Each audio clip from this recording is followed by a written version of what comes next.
अस्सलाम वालेकुम दोस्तों साथियों, मैं हूं समी इब्राहिम और आप देख रहे हैं समी इब्राहिम यूट्यूब चैनल। आज 5 दिसंबर जुमेरात का दिन, जो मैं अपनी गुज़श्ता 2-3 वीडियोस में आपको बताया मैंने कि किस तरह पाकिस्तान तरक्की की राह पर है। कुछ और मज़ीद अच्छी ख़बरें, लेकिन इसके साथ साथ कुछ वो ख़बरें जिनमें करेक्शन की ज़रूरत है, जिनमें बेहतरी की ज़रूरत है। और फिर मैं आपको ये भी आज बताऊंगा कि ये जो परवेज़ मुशर्रफ साहब का मुकदमा है, क्यों कुछ लोग देखना चाहते हैं कि परवेज़ मुशर्रफ साहब को सज़ा हो, परवेज़ मुशर्रफ या पाकिस्तान फ़ौज के साबिक सरबराह को एक सज़ा हो जाए, और वो भी गद्दारी के मुकदमे में। इससे वो क्या ऑब्जेक्टिव हासिल करना चाहते हैं, उनका असल मकसद क्या है, ये मैं आज आपको तफसील से बताऊंगा। लेकिन सबसे पहले जो अच्छी खबरों का एक सिलसिला है, मैं आपको वो बताना चाहता हूँ। हमने आपको बताया कि डॉलर भी कम जा रहा है, पिछली वीडियोस में उसकी कीमत कम हो रही है और लूटी हुई रकम भी वापस आना शुरू हो गई है। उसमें एक और चीज़ अच्छी हुई है, वो ये कि जीएसपी प्लस स्टेटस पाकिस्तान को उसका रिन्यूअल इंशाअल्लाह ताला जो ख़बरें आ रही हैं वो हो जाएगा। वहाँ पर हुकूमत पाकिस्तान के यूरोप में डेलीगेशन गए हुए हैं और वो इस स्टेटस को रिन्यू कर रहे हैं। जिन दोस्तों को पता नहीं है कि जीएसपी प्लस क्या है, तो मैं आपको बता देता हूँ कि यूरोपियन यूनियन में जो भी चीज़ जाती है बाहर के मुल्क से, उसका एक कोटा होता है। तो पाकिस्तान, और जिसको ये जीएसपी प्लस मिल जाता है स्टेटस, वो ज़्यादा माल भेज सकता है यूरोप में। तो पाकिस्तान को ये मिल गया था स्टेटस, तो टेक्सटाइल इंडस्ट्री ने बड़ा इसमें पैसा भी बनाया, क्योंकि जो बहुत सारी हमारी जो टेक्सटाइल की जो मैन्युफैक्चरिंग है इंडस्ट्री की, वो यूरोप ज़्यादा पहुंची और अब इसका रिन्यूअल था। भारत ने बहुत कोशिश की, लेकिन मुंह की खानी पड़ रही है भारत को। अभी तक 30 जो मेंबर हैं यूरोपियन यूनियन के, उन्होंने पाकिस्तान को अपनी हमायत का यकीन दिलाया, और गवर्नर पंजाब भी आजकल वहीं पर हैं, यूरोप में हैं, और भी पाकिस्तान के हुकाम वहाँ पर मौजूद हैं। और जो मुलाकातें हो रही हैं उनसे बहुत अच्छे नताइज निकल रहे हैं, और पाकिस्तान की हुकूमत ने वो जो कवायद व ज़वाबित थे उनको इम्प्लीमेंटेशन पाकिस्तान के अंदर करने के लिए भरपूर काम किया है, और यूरोपियन यूनियन मुतमईन है। और इस बात का बड़ा ज़बरदस्त इम्कान है कि पाकिस्तान को जीएसपी प्लस स्टेटस भी उसका रिन्यू हो जाएगा। फैटफ की तरह नहीं होगा। फैटफ में कामयाबी तो हमें हुई कि हम ब्लैक लिस्ट में नहीं गए, लेकिन काम बहुत हुआ था और उसमें हमें वाइट लिस्ट में आना चाहिए था। लेकिन वहाँ पे भारतीय साजिश जो है वो इस हद तक तो उनको कामयाबी हो गई कि हमें वो वाइट लिस्ट में उन्होंने नहीं आने दिया, और अब ये फरवरी में इसका फ़ैसला होगा। अगर उसमें भी हम वाइट लिस्ट में आ गए तो पाकिस्तान में बेपनाह इन्वेस्टमेंट आएगी, क्योंकि फिर जो इन्वेस्टर मल्टी नेशनल्स आएंगी वो बेफिक्र होकर आएंगी, और उससे पाकिस्तान में बहुत ज़्यादा एम्प्लॉयमेंट आएगी। वो जो लाखों नौकरियां निकलेंगी वो उसी इन्वेस्टमेंट से निकलेंगी।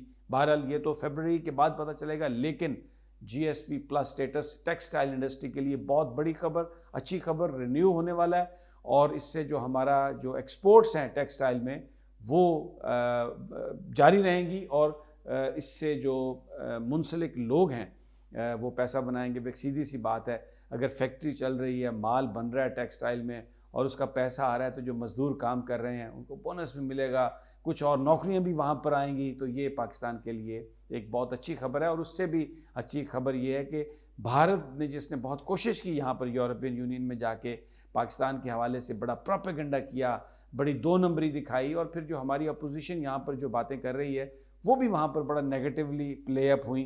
लेकिन अल्हम्दुलिल्लाह खबरें ये आ रही हैं कि यूरोपियन यूनियन पाकिस्तान को जीएसपी प्लस स्टेटस दे रहा है। थोड़ा सा मैं आपको और मज़ीद बता दूं कि एक जो प्रॉपर्टी की जो डील हुई थी, जिसमें 38 अरब रुपए पाकिस्तान को वापस आ रहे हैं, हमें ये ज़राए बता रहे हैं कि बहुत सारी प्रॉपर्टीज़ का और सुराग लगा लिया गया, और ये तकरीबन 11 प्रॉपर्टीज़ ऐसी हैं जिन पर मामलात चल रहे हैं। और अगर हम उसकी रकम जो है इन 11 प्रॉपर्टीज़ में जो इन्वॉल्व है, जो रकम पाकिस्तान को मिल सकती है, जिसके लिए पाकिस्तानी कोशिश कर रहे हैं, तो वो जो रकम है वो हमें ये बताया जा रहा है कि वो तकरीबन $1 बिलियन से ज़्यादा बनती है। वो रकम $1 बिलियन, उससे यानी 100 अरब से ज़्यादा की वो अमाउंट है जो वो पाकिस्तान में आ सकती है। तो अब ये देख लें आप, ये मैंने कल भी अपनी वीडियो में बताया था, ये जब एसेट रिकवरी यूनिट बना था तो जो बहुत सारी प्रॉपर्टीज़ इन पॉलिटिशियंस के नाम थी, इन्होंने फौरी तौर पर ये दूसरे नामों पर ट्रांसफ़र की, और ट्रांसफ़र जिनके नाम की उनको पैसे भी खुद दिए, यानी बैंक के सामने जो उनकी कमी बेशी थी पैसे की वो खुद पूरी की। तो ये बुनियादी तौर पर तहकीकात पाकिस्तान ने शुरू की हैं।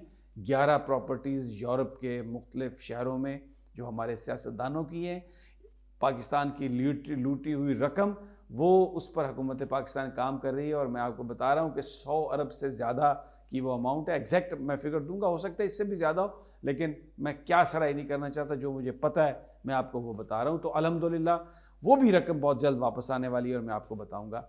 अब मैं थोड़ा सा आपको बताना चाहता हूँ कि ये जो परवेज़ मुशर्रफ साहब का मुकदमा है, परवेज़ मुशर्रफ साहब बीमार हैं, पिछले 4-5 साल से मुल्क से बाहर हैं और पाकिस्तान की सियासत में भी उनका कोई अमल दखल नहीं है। क्यों उनको सज़ा सुनाने के लिए कुछ लोग बड़े बेताब हैं और चाहते हैं कि उनको सज़ा हो, गद्दारी के मुकदमे में सज़ा हो।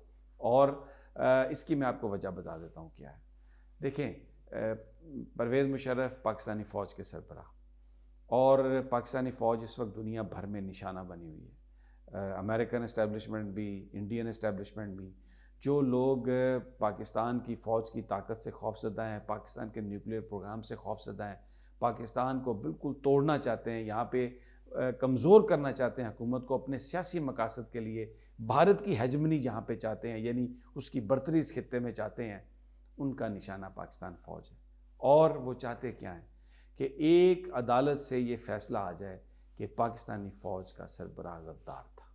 क्योंकि ये जो मुकदमा है कवायद के मुताबिक नहीं है, क्योंकि जो आर्टिकल 6 लगता है या जो गद्दारी का मुकदमा है उसकी अप्रूवल काबीना देती है। ये नवाज़ शरीफ साहब ने जो मुकदमा दायर किया परवेज़ मुशर्रफ साहब के ख़िलाफ़, ये इसमें कोई भी किसी तरह से भी काबीना के सामने ये मामला पेश नहीं हुआ था, इसलिए कानूनी तौर पर टेक्निकली ये मुकदमा बहुत वीक है। लेकिन मैंने जैसे अर्ज़ किया कि अगर आप ये तसव्वुर करें कि अगर ये फ़ैसला आ जाए कि पाकिस्तानी फ़ौज का सरबराह गद्दार था, पाकिस्तान का गद्दार था, तो मुझे बताएं आप किस पे भरोसा करेंगे। ये सब कुछ परवेज़ मुशर्रफ की ज़ात के हवाले से नहीं है, ये सब कुछ पाकिस्तान की फ़ौज को बदनाम करने के लिए है। और एक अगर फ़ैसला आ जाए तो फिर जो अगर परवेज़ मुशर्रफ गद्दार हैं तो उनके साथ जो काम कर रहे थे वो सारे के सारे एक गद्दार की मुआवनत कर रहे थे। अब ज़रा आप तसव्वुर करें इस मुकदमे के असरात और कॉन्सिक्वेंसेस क्या होंगे।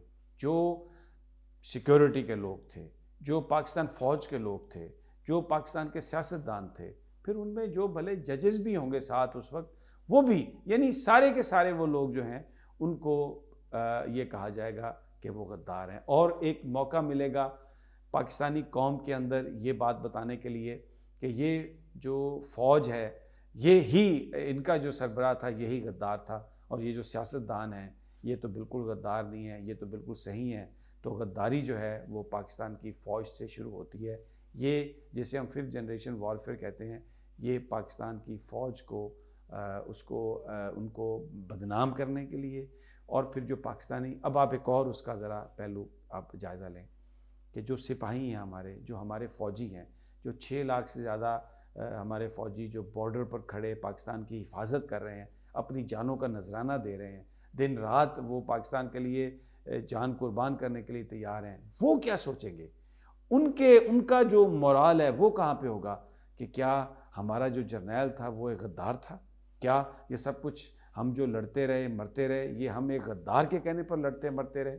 तो ये जो मुकदमा है बज़ाहिर एक आपको मुकदमा लगता है परवेज़ मुशर्रफ का कि एक जो रिटायर्ड जर्नैल है, एक बूढ़ा आदमी है, और इसको मुस्लिम लीग नून हमेशा ये बना के पेश करती है, अपोजिशन ये एक केस बना के पेश करती है जी कि जो नवाज़ शरीफ और राहिल शरीफ के दरमियान झगड़ा हुआ था वो इसीलिए हुआ था। परवेज़ मुशर्रफ की जो ज़ात है वो एक इंडिविजुअल है, लेकिन ये जिस चीज़ को निशाना बनाना चाहते हैं, इनका निशाना परवेज़ मुशर्रफ नहीं है, इनका निशाना पाकिस्तानी फ़ौज है। पाकिस्तानी फ़ौज को बदनाम करना है, पाकिस्तानी फ़ौज के जवानों का जो मोराल है उसको ख़त्म करना है, उसको कम करना है। इसलिए उतावलापन है कि आप जल्दी जल्दी परवेज़ मुशर्रफ के ख़िलाफ़ फ़ैसला करवाएं। अभी हमें ये नहीं पता कि वो फ़ैसला होना क्या है, उसका जो फ़ैसला है वो तो सिर्फ उन जज को पता है, उस अदालत को पता है कि उन्होंने क्या फ़ैसला देना है। लेकिन बहुत सारे लोग ये कहते हैं कि जिस तरह जनरल जस्टिस आसिफ सईद खान खोसा साहब ने यूं हाथ हिला के कहा कि आने वाला है फैसला, तो बहुत सारे लोगों ने उससे ये अज्यूम कर लिया कि जो फैसला आएगा वो परवेज़ मुशर्रफ के ख़िलाफ़ आएगा। इसलिए ये बहुत उतावलापन इस वक्त लोगों में लगा हुआ है कि जी वो फैसला आना चाहिए, और वो इसलिए, जैसे मैंने पहले आपको कहा, कि निशाना पाकिस्तान की फ़ौज, बदनाम करना पाकिस्तान की फ़ौज को। नाजरीन, आप जो मेरा चैनल सब्सक्राइब कर लें और ये जो बेल आइकन है इसको आप दबा दें। मैं जैसे ही अपनी नई वीडियो अपलोड करूँगा आप तक उसका नोटिफिकेशन आ जाएगा और आप उस वीडियो को देख सकेंगे। और मैं जो अगली वीडियो है मेरी, मैं आपको बताऊंगा उसमें कि एक बहुत अहम शख्सियत पाकिस्तान आ रही हैं, इसी महीने पाकिस्तान आ रही हैं, बहुत कुछ लेके आ रही हैं, बड़े अच्छे अच्छे मुआहदे होंगे। लेकिन इसके साथ ही मैं हमारी दफ्तर ख़ारजा का जो एक ब्लंडर है, हमारी दफ्तर ख़ारजा की जो एक बड़ी नाकामी है, उसका मैं ज़िक्र करूँगा। और वो ज़िक्र इसलिए करूँगा ताकि प्राइम मिनिस्टर को ख़बर हो सके और प्राइम मिनिस्टर उन लोगों से पूछ सकें कि तुम्हारे ज़िम्मे जो इतना अहम काम था, तुमने उसको इस कदर गैर जिम्मेदारी से क्यों किया।